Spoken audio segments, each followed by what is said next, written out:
an orc. There is an orc that is just looking at me. Hello, Internet! Now there's an orc that's looking at the whole world.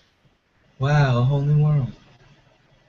A whole new world. A Hind Hind D. D. A Hind D.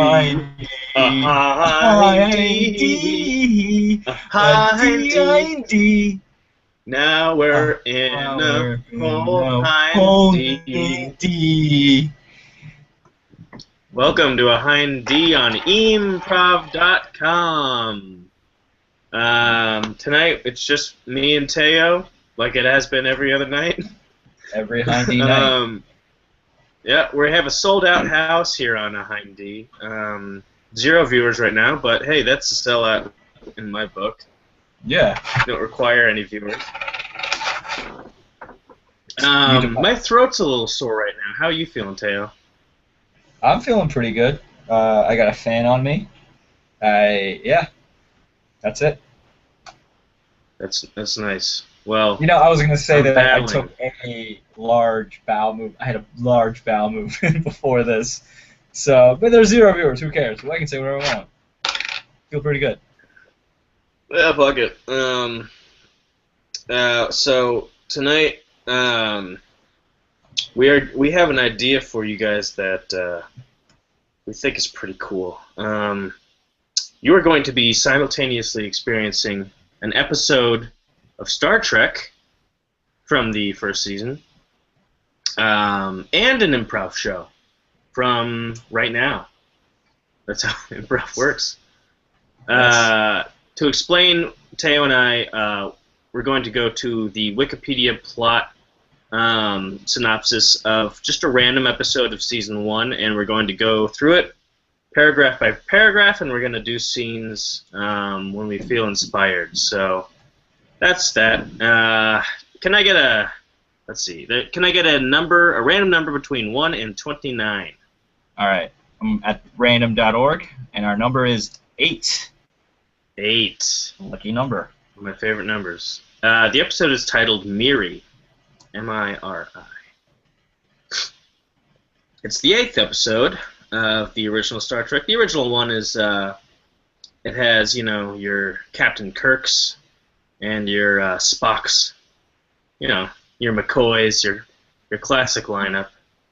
The one-sentence synopsis from Wikipedia says, in the plot, which is weird, in the plot, the Enterprise discovers an exact duplicate of Earth, where the only survivors of a deadly man-made plague are some of the planet's children. Ooh, wow. This is going to be fun. This is going to be fun, guys. This episode was written by Adrian Spies, and the improv is conceived by us. Us. All right, so let's kick this off. We're going to try and get through the whole thing. We'll see what happens. Who knows? Maybe we'll have a next time on at the end of the episode. The same episode.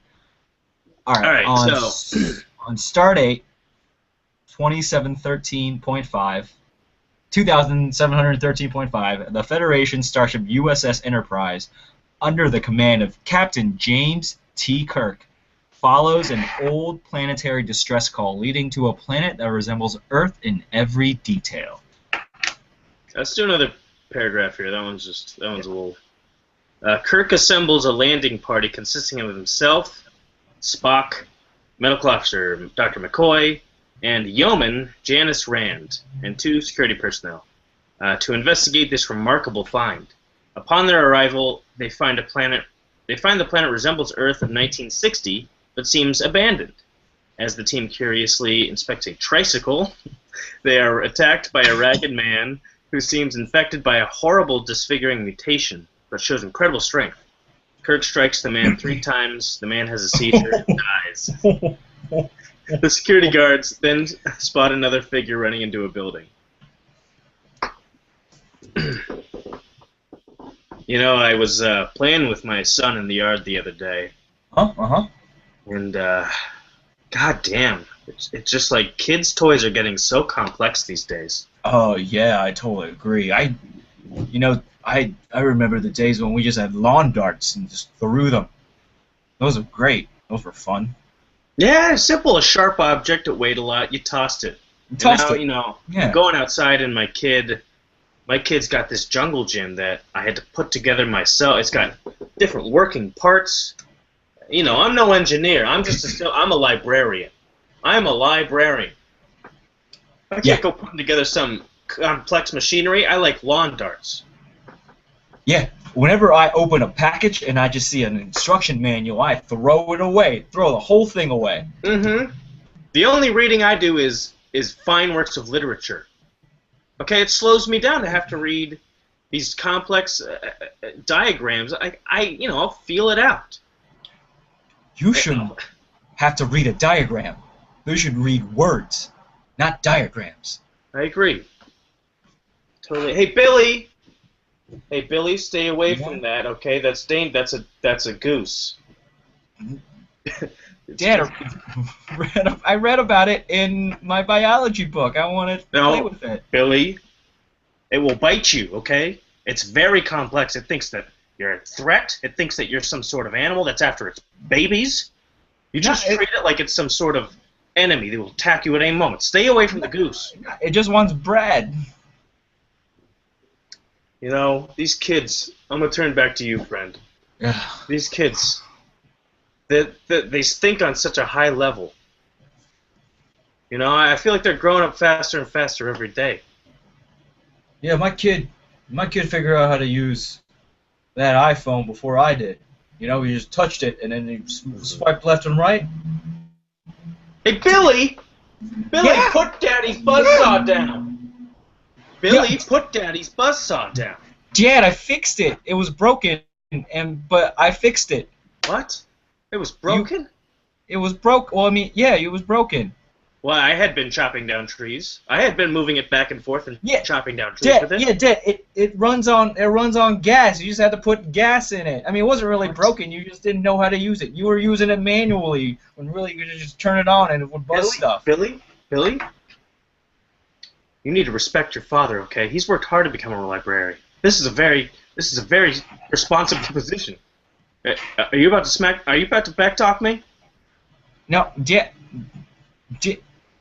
I tell you, these kids these days. Oh yeah, God, fucking Jesus Christ. Kids these days, they have such a lip on them. I don't know where they learn this stuff. He looks exactly like you though. Just, more intuitive. They eerily like me. This looks eerily like me. Eerily like you. It's almost like he's gonna take you over. You think so? You've been reading a bit too much H.G. Wells. That's where you're getting those ideas. No, but it's great literature. No diagrams. I agree. Well, sometimes they draw the little, like if it's War of the Worlds, they'll draw the machines, but you don't have to put them together. You can put them together right up here. Yeah. Hey, Billy! What? Billy, get away from that! Dad! That is the lawnmower! Dad, you gotta mow the lawn.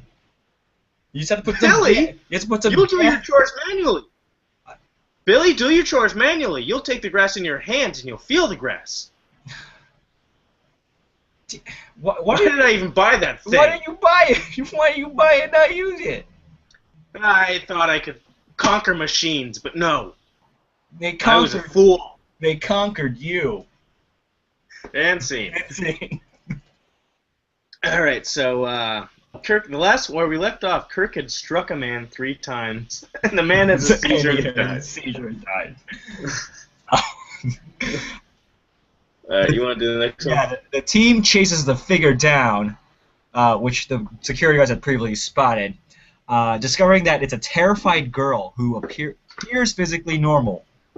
She identifies herself as Miri, played by Kim Darby, and when asked why she ran away from them, she tells them because they are grups, a contraction of grown-ups.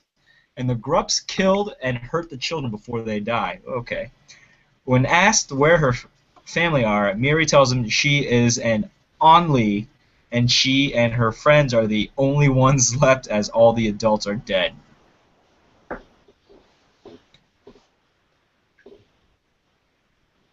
All right, Mary, tell me what they did to you. inspecting you here, and there doesn't appear to be any signs of physical damage. What brings you to the hospital today, Mary? Well, at school, these billies, these billies, they surrounded me and they teased me, probably because they're per. These Billies? Were there boys named Billy at your school? No, no, they were a bunch of mean people. They're bullies. Oh, they're bullies. Okay. No, the billies, and the per. They're probably They're per? They're They're probably per. They're probably per. They're per. I'm not understanding. Are you feeling okay? They don't have more. Maybe you're lightheaded? No, I'm feeling great. I'm feeling great. I just want to right some wrongs. Maybe you can prescribe me like some prescript meds. Prescription meds. Yeah, some prescript meds that I can put into the lunch. Okay. Mary, I don't think you're allowed to have prescript meds at age 8. Moreover, why do you want prescript meds if you feel okay? No, I want to take them and then I want to put them in their lunch. Oh, you want to put them in the bully's lunch? In the Billy's lunch, all of them. So we cut to the meeting with the parents, and she kept saying she wanted to frump the Billies and take them to the Toombo and carap them on the Hal. I gathered at least 10 gibberish words in my talk with Miri. What's happening? They're not gibberish. Respect our child, please. They're not gibberish. It's not random. They all have meaning. She's just more efficient with her words. Is more efficient? I mean, I kept having to stop and ask her what they meant. No, well, that's because you're just not operating on her wavelength. You know? You old guy. What are you, like 35? You're like 35. I'm 35. You appear to be about 28. Yeah, I'm 28. I'm a young dad. You gotta get on the same wavelength, man. It's more efficient. Yeah, you oldie? Yeah, you oldie? Hey, look, I get it, man. I was 28 too. I felt like I still, was in my prime, but 7 years ago might as well have been a lifetime. You're gonna have to grow up. An LTM, man. An LTM. An LTM? You're an LTM away. A lifetime? It's a lifetime. It's an LTM. I don't think that's actually quicker. You're acting as if you're saving a lot of time, and maybe it's 5 to 10 seconds per day at max. But then you have to slow down and explain everything. You may be saving 5 minutes over the course of a year. Yeah, but it's because you're slowing me down, man. You're not on my wavelength. Right, I'm gonna have to put your kid up for adoption. What? You can't do that. I can. I'm a doctor. You're just a teacher. Oh, you're a what? I'm a doctor. I was examining your kid. Did you not know you were in the hospital? No, I thought you were the teacher meeting me here at the hospital to tell me about my kid. You're gonna put my kid up for adoption? Even if you're a doctor, you can't do that. You can't do that. What? Look! Oh no! I'm accidentally signing these papers that say adoption up top. Look at that. Your kid's an adoption now. Oh, that's FU, man. That's FU. That's a FU. I know what that stands for. What? No, it doesn't mean FU like fuck. It means fucked up. It's fucked up. It's different. It's you know what? Fuck you. All right, we got to Miri. So now we know who Miri is, but she's an only, which is really just a different way of saying only. And the grups are grown-ups that attacked and killed children before they died. All right. Soon the landing party starts to notice painful blue sores are forming on their bodies. Ooh. Spock, however, remains immune. Miri informs them that these are the first signs of the disease, and they will soon become like the other adults, like the other grups. The team searches an abandoned hospital for clues to the mysterious condition. They discover the disease infects only those who have reached puberty. I wonder how they discovered that. It is an accidental side effect of an experiment to prolong life. The technique works on children, but when they reach puberty, they enter a short period of violent rage and then die. Shockingly, they learn the children are over 300 years old and have aged only 1 month every century. All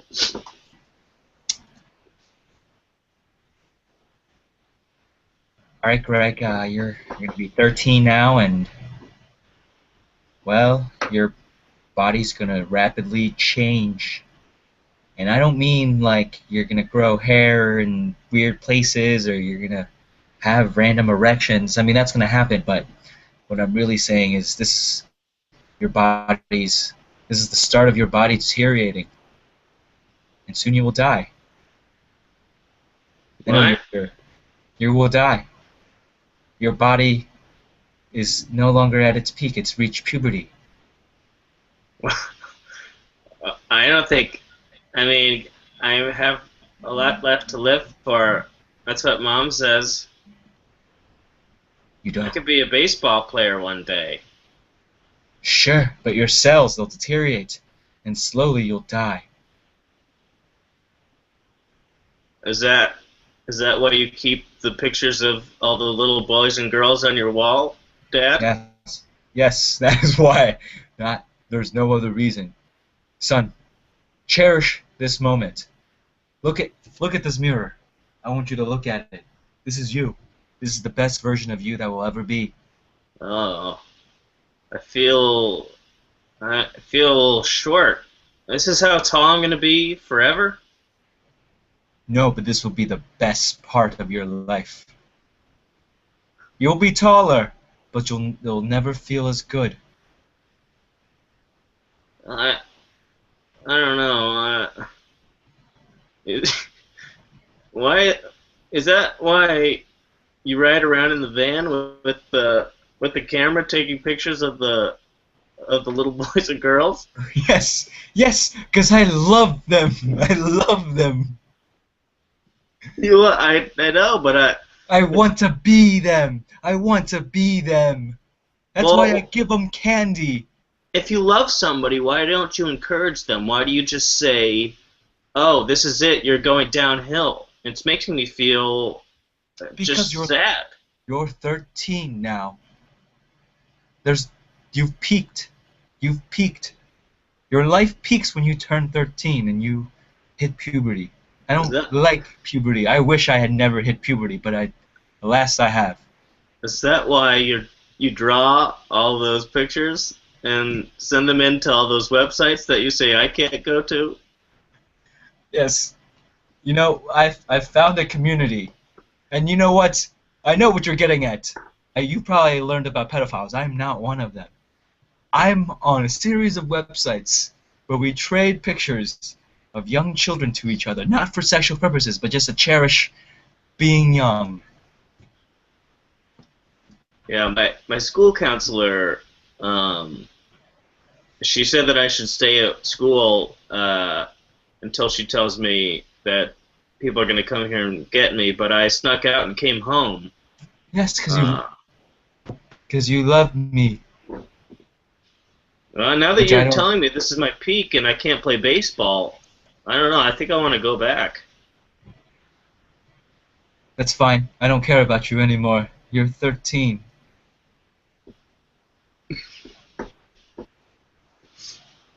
Okay, Dad. Bye, son. And scene. And scene. Right. So that's what that paragraph reminded us of. Yes. Non-pedophiles. Alright, try the next We'll read the two. next two things. Yeah. You want to do Spock also discovers that once the disease starts, they only have 7 days to live. Even though he seems immune to the disease, he believes he is still a carrier and could infect the Enterprise if he returns. Meanwhile, the rest of the hiding children who do not trust these new grups decide to meddle with their plans. Their leader, a boy named Jan, Jan, Jan. They're in Boston. It's Jan. Jan, steals the landing party's communicators, which renders McCoy's search for Kir nearly impossible without assistance from the Enterprise computers. Miri doesn't agree with the other children's mischief and stays near Captain Kirk, on whom she appears to have a crush. However, when Yeoman Rand becomes hysterical over their impending fate, and Kirk tries to console her, Mira becomes jealous and runs away to scheme with her friends. The children devise a fully prank and kidnap Rand. Doctor, we've done it. We've created the aging serum that allows people to live forever. Good. I just do have to report to you that there was one malfunction. In the serum?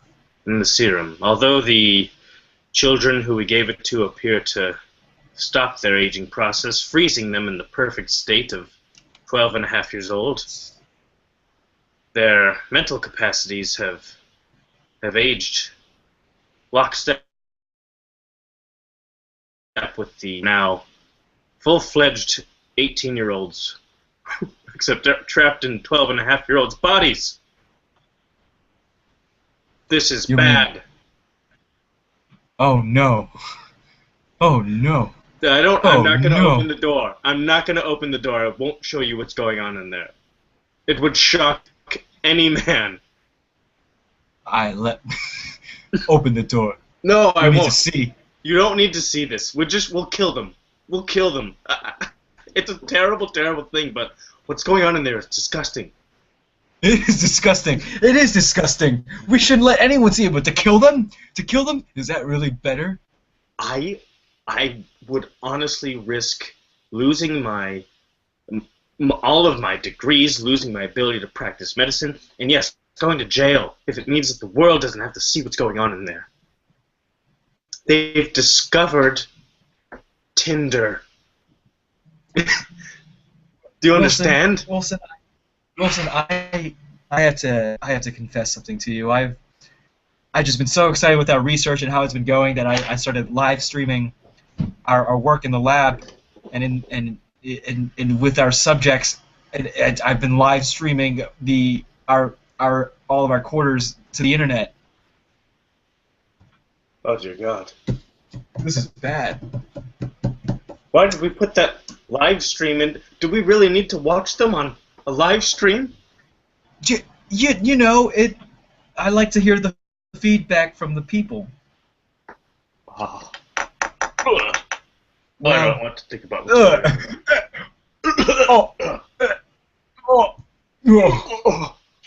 Okay, let's turn on the monitor. Oh dear God. Oh dear God. Oh my God. One of them is applying to an expensive private school. Oh. She's gonna put herself so deep into debt she's not gonna be able to get out for the next 20 years. Oh my God.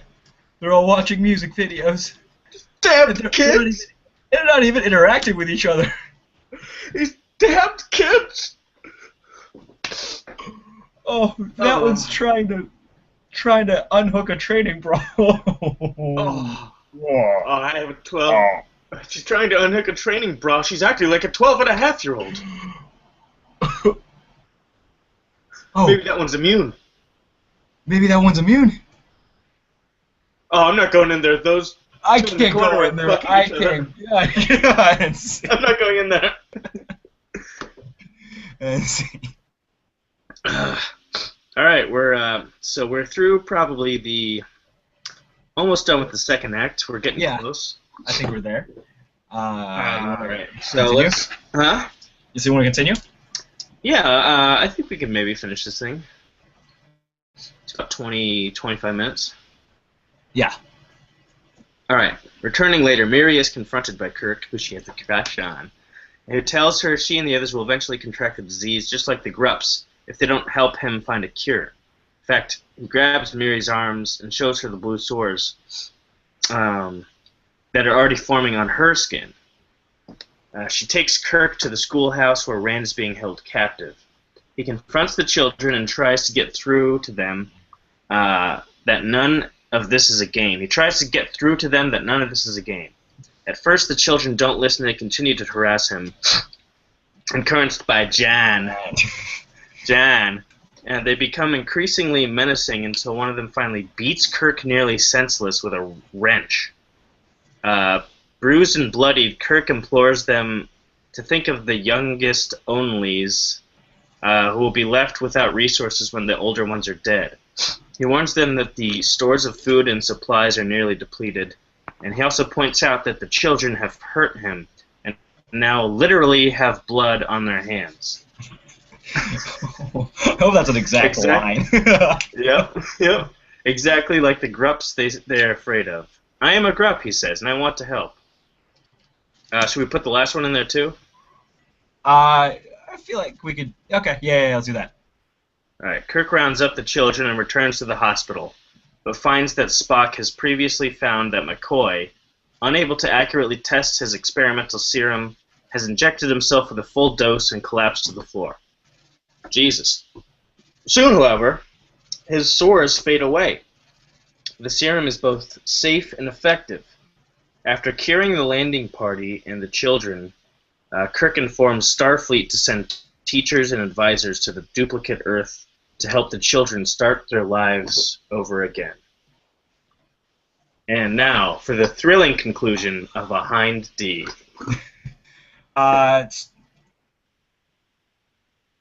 Say for Jan. Jan, is that really a name? Is that really your Jan? Jan? Why, yeah. Yeah, it's Jan. You don't look Swedish. You really look pretty Irish. Oh, what the fuck, man? What do you know about Swedes? We're in Southie. Yeah, I mean, I know, but it's a weird name. Do you like that name? Fuck yeah, I like Jan. That's a lot of people don't know this. A lot of people, they aren't really Irish. They want to be Irish. They're not really Irish. Jan is an old Gaelic name. I don't think so. I don't really. Why are you fronting? You gotta just admit it, man. You got a dumb name. And hey, man, I'll mark you. Laugh about it.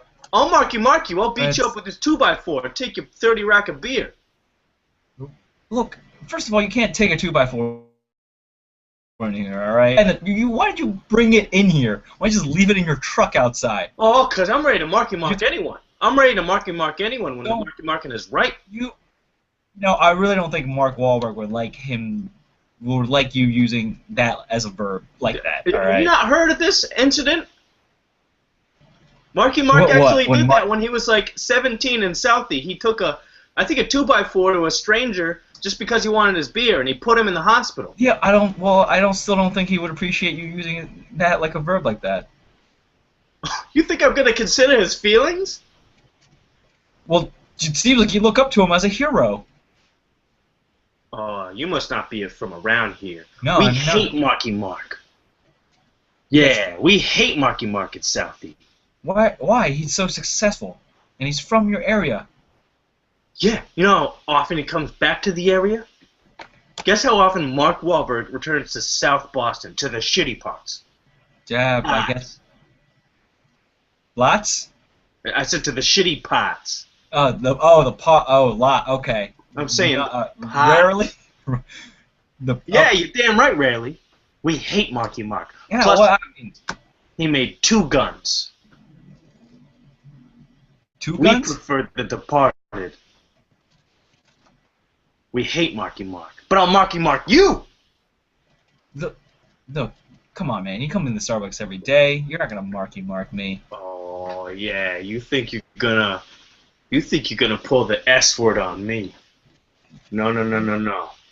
I come in here, I get black coffee, and I cover my eyes so I can't see the sign that says Starbucks. And it feels like I'm going into a nice Southie corner coffee shop. Do you mean a Dunkin' Donuts? Yeah. You mean a Dunkin' Donuts? Dunkin' Donuts. We love Dunkin' Donuts. Yeah, I hear you call it DD all You the know what? time. I'm gonna Dunkin' Donuts you. Wait, I don't think I'm they gonna would. Dunkin' Donuts you. What does that even mean? What does that mean? Yeah, what does that even mean? I'm gonna take a big I'm gonna get a big container of really hot coffee, and I'm gonna dunk you in it like you were a donut. You should have just said that. That would have been much more efficient. You have to explain it to me. You're not gonna do that. You know what, man? You kids, you fucking kids, you don't get contractions. I get contractions, okay? We don't. Well, I mean, we don't really need to because it's a less formal way of speaking. We might as well be a little more formal with each other because we have autocorrect. Don't you have a construction? Hey, don't fucking touch me, okay? I'm you know not what happens? What? You know what fucking happens? What? I'm gonna busing riots you. What? What is it? Busing riots? Yeah, the busing riots were a famous series of riots in the 70s when the racial busing took place. Oh, I know. I'm an African American studies major. I just want to know how you use it as a verb. Oh, yeah, no. Oh, well, I'm a fucking Irish guy from Southie. Yeah, I verbize everything. Shut up. I've seen you come around here. I've seen you give candy to small children in your stupid truck. Yeah, I've seen you. Yeah, I'm a warm person. But when people come around here, man, I don't even. Oh yeah, you were guessing. You guessed that my name was John. You put it on the cup. You spelled it John. Well, it's Jahn, and it's pronounced Jan, and I'm proud of it. You shouldn't have misspelled it on the cup. Misspell it? I spelled it how you should be spelling it. We see the customer take out a 2x4 and hit the barista across the face, straight into a cup of hot coffee, and then a bus comes in and rolls over the Starbucks. And the little children come out of the bus and all start hugging Jan. Yay! Yay! Hey kids, Southie for life. Yeah. Scene. And that's our show. That was Miri. That was Miri by a Hind D. And Zach Hanlon of the AV Club gave this show an A- rating. Wow. This show. Thanks, not Zach. Miri. Thank you, Zach. That's awfully nice of him. We'll have to. I wonder if he's tuned in right now. And you know what he described our show as? Using children as the antagonist as one of the improvisers' smarter twists. Thanks, Zach. Thanks, Zach. Yeah, I think I feel like that's kind of a critical darling. A lot of the moves that we did, definitely critical darlings. Yes. All right. Check out Big Beautiful Warlock, who's on right now, and thanks for watching. All right. We'll see you guys later. Have a great night or day.